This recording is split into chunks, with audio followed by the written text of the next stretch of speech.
So what is it that drives our life? What is it that drives our identity? That's the question at which we're going to look.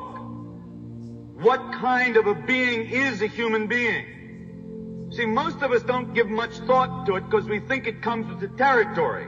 We think, yeah, I'm a human being and I'm using being to get along in life.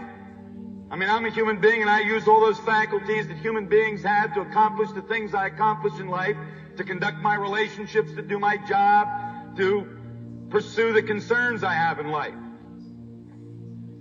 Well, there's some bad news about that. You see, human being was here before you ever showed up. Human being was here before you were ever thought of. Maybe, just maybe, human being, because it was already here and already had a direction, already has a thrust, already has a scope of possibility, just maybe human being is using you. See, I know that you and I live that we're using being. But I'm asking you to consider the possibility that you showed up in human being.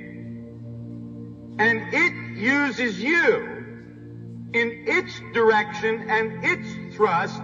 You don't use it. It already was when you showed up, and it already had a thrust, a scope, a definition. It already was a certain set of options, and those options are using you. You see, we say in everyday language, I think. I say you don't think. And I want you to consider the possibility that you don't think. I want you to stand in that possibility. You understand what I'm saying? I'm not asking you to agree or disagree. I don't want to know what you think about whether you think or not. I'm inviting you to stand in the possibility that it isn't you thinking. Certainly there are thoughts. That's obvious. There are thoughts. Anybody who's alive and is human knows that there is thinking, that there are thoughts. I'm not asking you to consider the possibility that there aren't thoughts.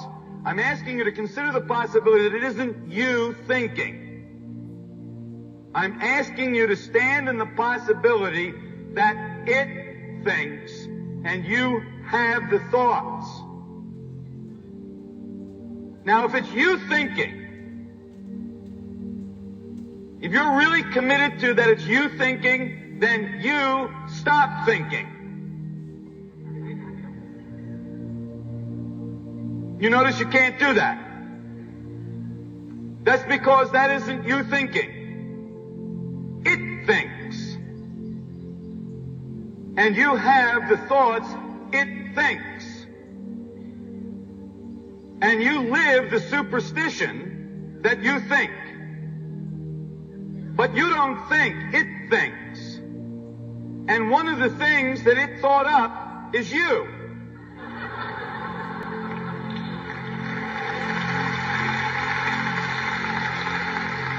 You notice it thinks a lot about you? You are one of its favorite things about which to think.